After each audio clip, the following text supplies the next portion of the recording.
Good afternoon, everybody. What a beautiful day today. Reed Matrix here. Good afternoon, everybody. We're going to go over the mechanism action of antipsychotics, also called neuroleptics, and we're going to see how they work. Um, we've had a lot of interesting discussions about this. Um, a very lot of interesting discussions about the mesocortical pathway, the mesolimbic pathway. We went through the basal ganglia, and we learned a lot. And these pathways are very interesting. So now we're going to look at the medications themselves, and we were on this topic of typical versus atypical antipsychotics. And I guess you look at the typical first. But Ms. Watts, how are you doing today? How you doing? It's a pleasure to see you. Hey, Dr. Reed, I'm doing good. It's a pleasure to see you too. Thank you. How you feeling? I'm great. I'm great. What you up to? Studying and watching. I hope this is helpful for you. No, yeah, it's super helpful. It's We super say, helpful. we I love say no, yeah. We say no, yeah. It's super. it. Yeah. I hope it's helpful for you, huh? No, yeah, it really is, especially just going over like all the pathways and then now doing like the typicals versus atypical is just like always like a great like refresher. And then I'm just always like learning new stuff that I didn't know. So no, I love it and just keep it up and keep being thorough. I appreciate it. I'm trying to do it all in 20 minutes. I know y'all don't have much time. The students, they gotta go. They gotta get it and go. And, I'm Right, trying right. to, Straight to you the know, point. I loved it. yeah. I hope it's not too much though. It's not too much. It's not too much. I'd rather have too much than too little. So keep it like this. Keep, making sure that our brains are just like thinking and thriving and those, neurotransmitters going and creating new pathways. So yes, keep going, keep going. Never And, too much. and then this AI is very useful, isn't it? I mean, Mm, it seems like it explains it in a very simplified manner, and it's just there. yeah. But it's just always good to just, even though it is definitely super helpful, that's why it's always good to still, be book smart because sometimes, the AI, sometimes they grab information from places that are like, wait a minute, that's not what that's supposed to Oh do. yeah, yeah. Your AI is only as accurate as the data you put in it. Hmm. Isn't that something? You know, Yes. Physicians are actually going to be data miners at this point. I think it's going to be a change. Me too. I think it's going to be a change. Hold on 1 second. Let me put this on hold. I got to get this. Hold on.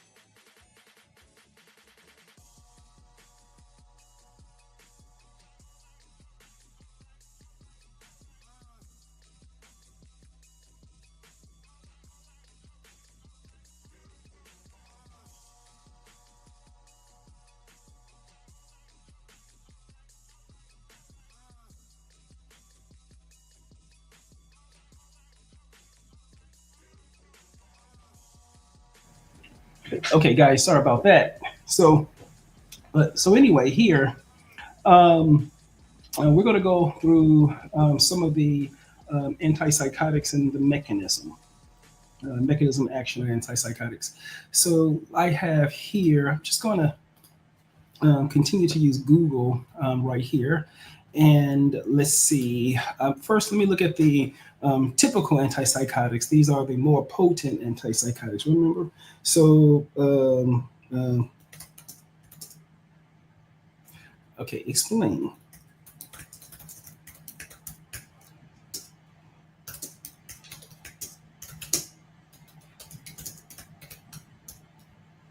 You know, I can't say the mechanism action for typical antipsychotic. Let me say that. I think we have to go to the individual medication, but let me look here. Okay, block dopamine receptors. So one of the typical medication is for antipsychotic for Let's see, hold on here.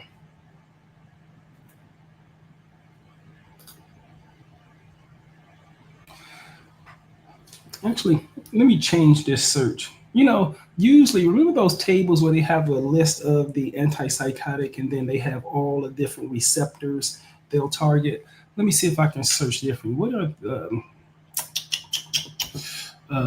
let me try it differently. Okay.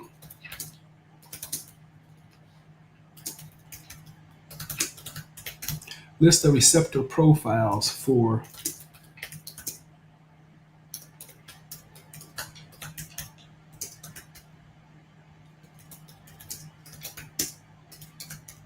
brand and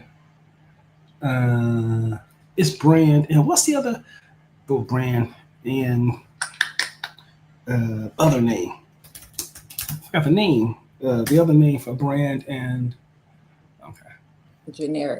Generic, yeah. Okay. Okay, typical antipsychotic receptor profiles and examples. Thank you so much. Appreciate it. Okay, so here, okay, and here's the list here. Okay, there's the list. Okay, here's the generic name. There's this. Okay, so here's the list. Okay, typical antipsychotics, receptor profile and example. Typical antipsychotics primarily block D2 receptors.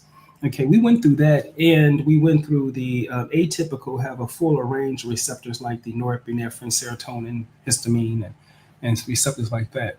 Okay, here, besides their main effect on dopamine, typical antipsychotics exert some of the effects such as noradrenergic choline. We went through that. I'm looking for differently. Okay, and so I'm going to do the mechanism of action for thorazine. Okay, so let me get here.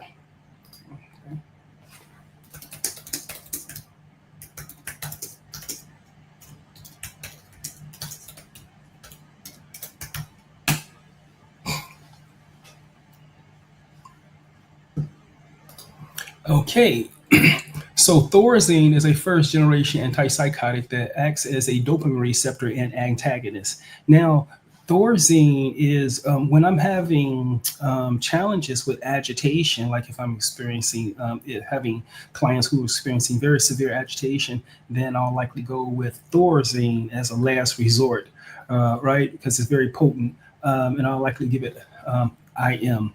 So let's look at this thorazine and how we're going to sort of decide on how to use this in sort of an urgent situation. So specifically, its primary mechanism of action is in managing psychosis, is believed to be related to its ability to block the D2 receptor. Okay. It fits into the same receptors where dopamine would normally bind, preventing dopamine from activating these receptors, right? So it fits there and it prevents the dopamine from activating the dopamine receptor. This blockade of dopamine signaling is thought to reduce the overactivity of dopamine in certain parts of the brain areas, which are implicated in positive symptoms of psychosis, such as hallucinations and delusions. Remember, we are looking at the mesocortical pathway, and hyperactivity in the mesocortical pathway creates the positive symptoms of schizophrenia, right? And we need to and that is secondary to excessive amounts of dopamine. In addition, the mesocortical and mesolimbic pathway have glutamate receptors. Glutamate hyperactivity leads to overstimulation. It's just more hyperactivity. So you can see when the system malfunctions, you can see how people come in agitated, combative, and aggressive. It's really a discomforting state for them. It's important that we sort of relieve them of these burdens right away. So the thorazine blocks the dopamine receptor, and therefore the receptor site is occupied, so dopamine can't get at it. Block the receptors. All right. Besides blocking dopamine receptors, thorazine also exhibit antagonistic effects on other neurotransmitter systems, including serotonin, histamine, norepinephrine, and acetylcholine. The same crew there. Serotonin, you might as well look at them as a team. Serotonin, norepinephrine, histamine, acetylcholine, that's just your crew. Everything is like GABA, glutamate, dopamine, and then all the backups are like those three. Well, at least in schizophrenia. Um, these additional actions contribute to both the therapeutic effect, like sedation, and antiemic properties. Great. We're going to um, look at the molecular formula. Look at it. Here's the molecular structure of thorazine. Pregnancy category C. The pregnancy category of a medication is an assessment of the risk of fetal injury due to pharmaceuticals. So it's a category C. Okay. All right, but that's thorazine.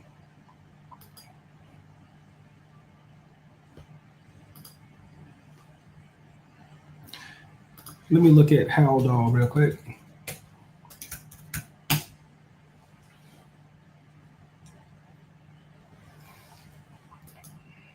Okay. Haloperidol, first generation or typical antipsychotics. Yep. Look, blocks the D2 receptor here. Now, I don't think Haldol has as much connection with the other receptors like histamine or things like that. Here, however, its mechanism extend beyond dopamine receptors and it exerts its effect by same crew, noradrenergic, acetylcholine, histamine. We have it right there. Okay. Next, that's for Haldol. Now, the other medication, typical antipsychotics familiar with using is Prolixin. So Prolixin here.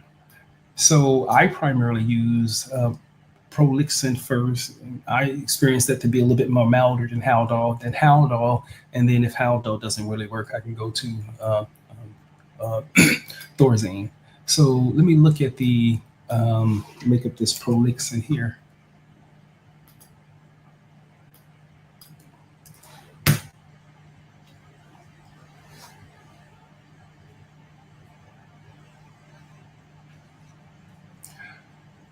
Okay, let's see here. The mechanism of action of Prolixin is classified as a first generation of typical antipsychotic, right? Blocking D2. Same here, antagonism at the D2 receptors. So, here, beyond its primary action, fluphenazine also antagonizes the alpha-adrenergic muscarinic histamine receptors. Same group of receptors we talked about before. So as you can see, in the case of the typical antipsychotics, definitely D2 receptors, mainly blockade of those receptors. And next, let me go through the atypical antipsychotics.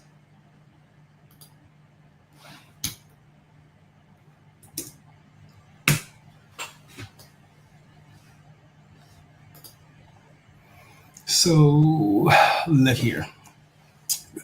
Clozaril is sort of like a class by itself. It's a very important antipsychotic that we need to sort of understand.